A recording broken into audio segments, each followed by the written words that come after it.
Hello and welcome to the Political Napalm News Blast.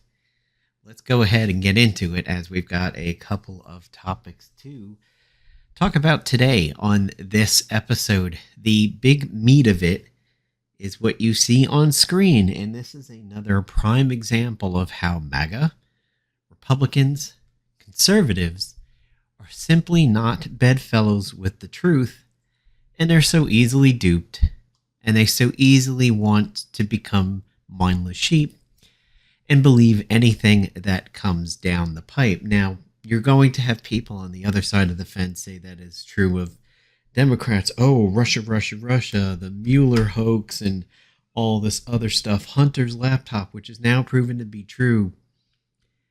Those things have quite a bit on it that you can pick apart. Whereas what we're going to talk about today was complete garbage from top to bottom, and it's quite hysterical. So, a guy by the name of Michael Anderson recently, on Friday of this particular week, posted on the court webpage, court Facebook page in New York, "Yay, my cousin is on the jury. Donald Trump is going to be found guilty. Thanks for everybody's hard work." And the reason why this was a big deal is this came out a day or two before the actual verdict was read into the record. Now, Judge Juan Merchan happened to come across this post, knew about it, and issued a letter to both sides' lawyers talking about it. Of course, the heat got turned up to, 1,000 on a scale of 100 when this happened. And the person, Michael Anderson, was immediately investigated. Well, this person is a quote-unquote professional shitposter. Their bio says, "I am a trans-enabled shitposter." There was never any amount of truth in this to begin with. And he actually went and posted a "whoa, simmer down now, folks" kind of post when he saw the right wing exploded with Trump is going to get a mistrial. Trump is going to get a mistrial. He's going to be found innocent. Mistrial. First of all, the word is wrong. You have a mistrial during the trial. You don't have a mistrial after the trial. That's when an appeal comes into place due to new evidence. We know Trump is probably going to appeal anyway. However, whether it will be taken up on the docket or not is a different story, as there is no new evidence that Trump has. Something like this, if it had been true, would be worth investigating. Is the fix in? But it was a professional shit poster trolling on purpose, and the person actually had to come out and say it. However, the right-wing MAGAsphere went absolutely crazy on Friday talking about this point and thinking that Trump was now going to get a quote-unquote mistrial. So first of all, we said mistrial is not the word. But people like Todd Starnes, Greta Van Susteren, which is one of the main propagators of this, Dinesh D'Souza, as I like to call him, Dinesh DeFelon, Mike Lee, Jeff Fillion, a.k.a. Jovan Hunt and Pulitzer. Jovan/Jeff, a repeat offender that we talk about on this channel. Jeff actually posted today, Saturday, 24 hours after this was debunked within 15 minutes of it blowing up on Friday. 24 hours later, Jeff was posting it to his people on his Facebook site. I had predicted yesterday on Friday that he was going to bring it into one of his stupid Facebook /Rumble/Twitch casts that he does. And I was monitoring the page, waiting to see if he was going to bring it up. And he wasn't doing a video, and I wasn't seeing it in the comments. And then today on Saturday, he, of course, posted it. He didn't make it as part of a cast. He actually just posted it on his page. Now, the first time I saw it, it seemed to just be a post. Later on, it said something like along the lines of big if true kind of a deal, like if it's vetted, blah, blah, blah. I feel like he added that after I had seen it once to sort of cover his stupidity. I could very well be wrong. However, elevating this 24 hours, not 24 hours after it was posted, 24 hours after it was debunked, is raw stupidity, and it's performative outrage, and it is what Jeff does time and time and time and time again on his channel. We've discussed the BS about the Chick-fil-A DEI hire and the quote-unquote teacher beating up the student when it was two students, and that was the most aggressively racist and anti-intellectual thing he's ever posted. He falls for this crap so much, he is actually making a career out of being one of the stupidest people on the right wing. Fortunately, his reach is relatively minor, but, you know, people bigger than him continue to elevate it. So Jeff Filio was elevating it. Debbie Lesko, Alex Jones, Mike Crispy, Mark Levin, George Behezi. I don't know how to say his last name. I've never heard it, so whatever he is. George Behezi, Monica Crowley, Miranda Devine. I mean, the list goes on and on and on and on. And I believe even maybe Mike Flynn has mentioned it, but we're going to talk about him in a little bit. So to all the right wing, to all the MAGA who sat there and elevated that story because they were just foaming at the mouth to believe that something could be true and that Mango Martini over there was going to get off with a mistrial, which is the wrong word, is crazy. But speaking of Mango Martini, this lady over here who Dinesh is elevating on his Twitter, Newport Beach is a perfect example of why the MAGA movement is the most powerful political movement we've seen. Tens of thousands of patriots gathering peacefully. Dinesh, felon boy, this is not tens of thousands of people. This is a minor amount of hundreds. It's not even thousands. It's hundreds of people. You're not going to get tens of thousands of people lining a street. Tens of thousands of people is Coliseum levels of attendance, and that is not what you're seeing here on a street in Newport News. Margot Martin is one of these people who's been elevating a lot of this Trump crap recently. I call her Mango Martini because she's in service of the Mango idiot over here, but it's not tens of thousands. But speaking of Dinesh, we're going to stay on him for a little bit over here. He posted this today saying that I was a felon when felony wasn't cool, but look at the support for the convicted felon now. When you look at this particular video, you will notice all the boats are using flags from 2020, not 2024. They even say Pence on it. So now they're drumming up support by recycling old videos. So once again, not bedfellows with the truth. Mike Flynn, not bedfellows with the truth, posting this picture of Mark Wahlberg wearing a t-shirt that is anti-Fauci. Nope. The actual picture is just strictly a black t-shirt, top to bottom, no graphics on it. This has been photoshopped. He got a community note for it. This story has been making the rounds for a little bit towards the end of the week.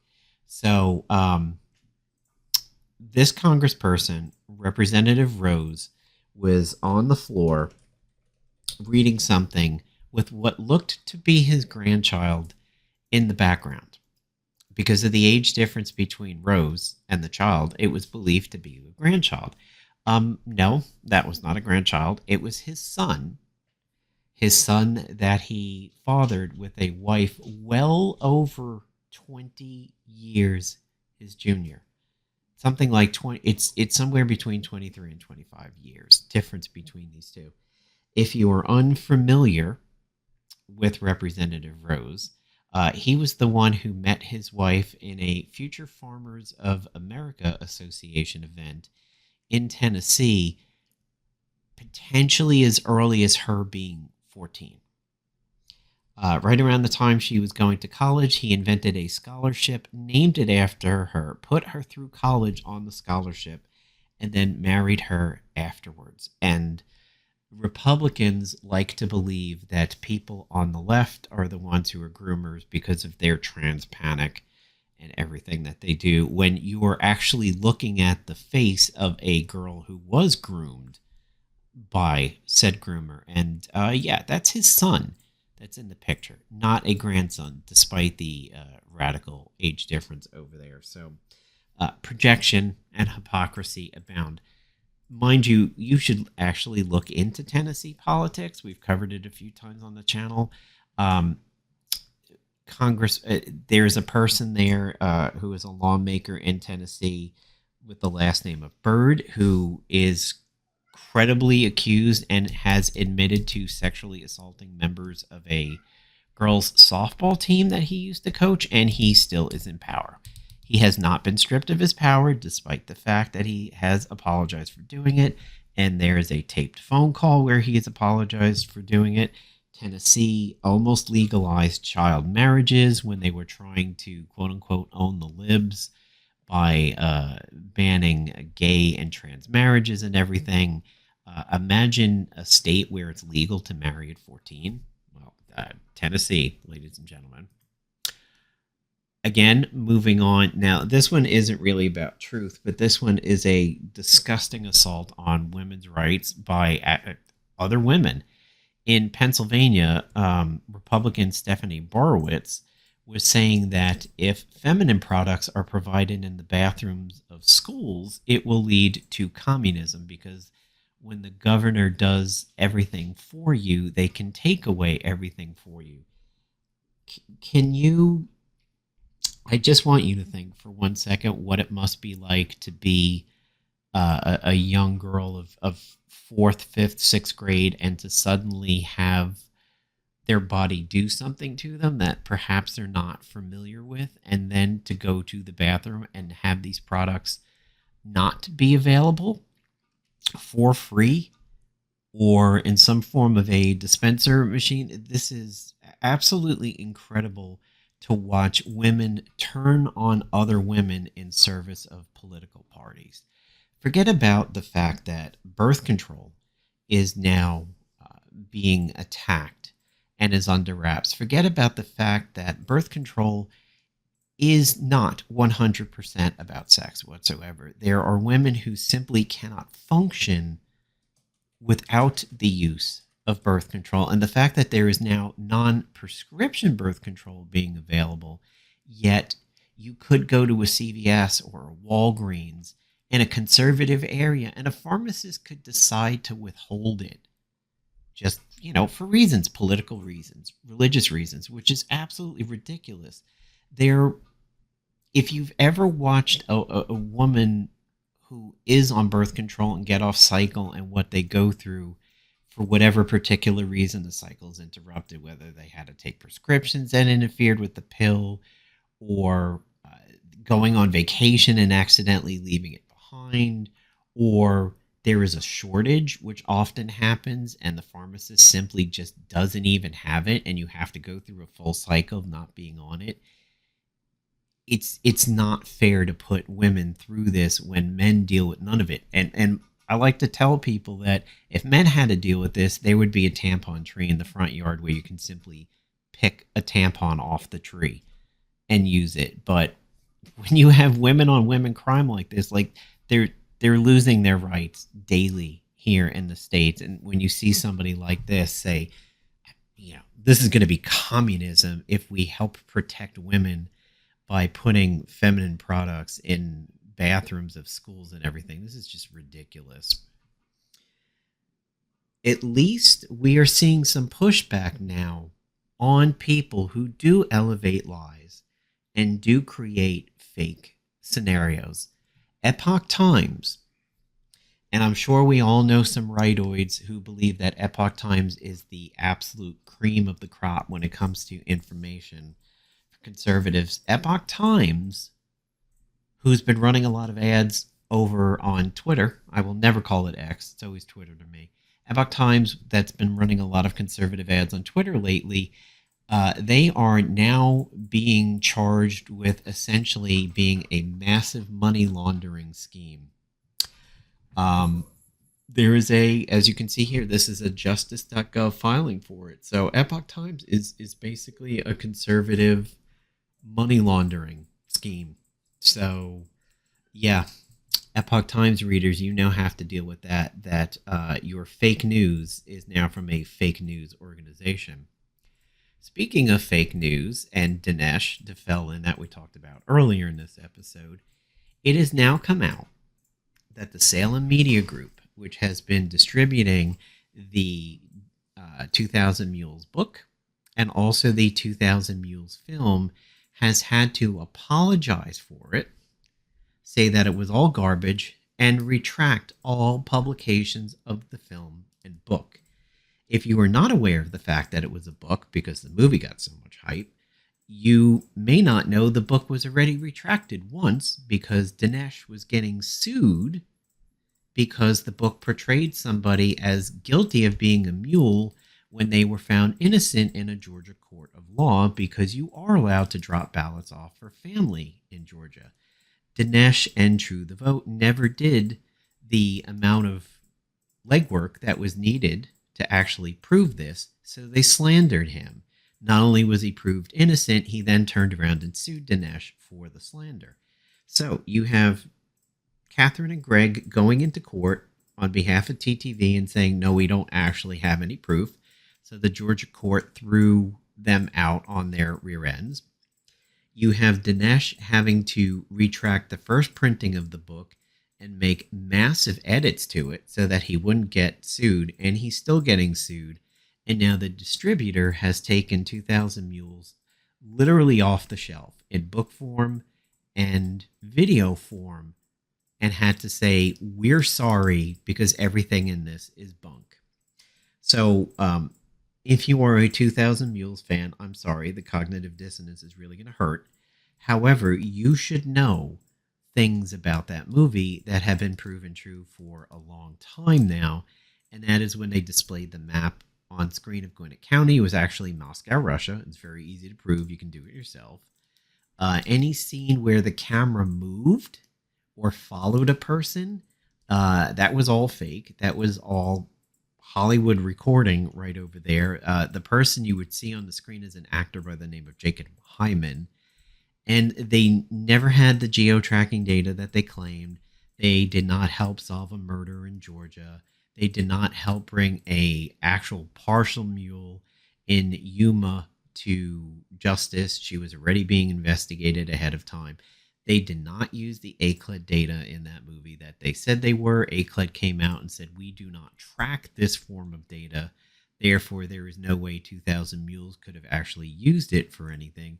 And plus, their tracking is the geo-tracking within applications, which is only, it's coarse GPS tracking. It's only tight to about 100 feet or so. You could be a delivery person, you can be a FedEx person, and drive by drop boxes daily on your route and be 100 feet away from it, and you, quote unquote, would have showed up as a ping in that movie. Now, GPS tracking data, which is fine data, that is significantly tighter in terms of its GPS tracking. You need a subpoena for that. You actually have to go to court and get a search warrant and a subpoena for that level of data, whereas app data is simply sold by the people who make the app that track your position and everything. So, yeah, big difference between what is used to bust a criminal and the J6ers when you have probable cause and what Dinesh and TTV claimed for 2000 Mules. So, needless to say, MAGA is not having a good week with everything that has come out, debunking Epoch Times, debunking 2000 Mules, which was already crapped on when TTV went to court and said, yeah, we don't have this information, we don't have whistleblowers. And then you have the entire right-wing social media sphere and quote-unquote journalists running with that story that the fix was in for the Trump election interference case with Stormy Daniels. Because let's not call it a hush money case. It wasn't hush money. He was not paying off Stormy to keep her yap shut to avoid issues with Melania after he says, yeah, we don't worry about Melania. We don't even sleep in the same room. So it doesn't become a hush money case at that point. It becomes an election interference case, which is exactly what the right wing believed was happening with Hunter Biden's laptop. So what goes around comes around. Bad week from MAGA. A bad week from MAGA believing in things that just make them look like idiots. And as I said at the top of this video, MAGA and truth are not good bedfellows. Thanks for checking out the episode.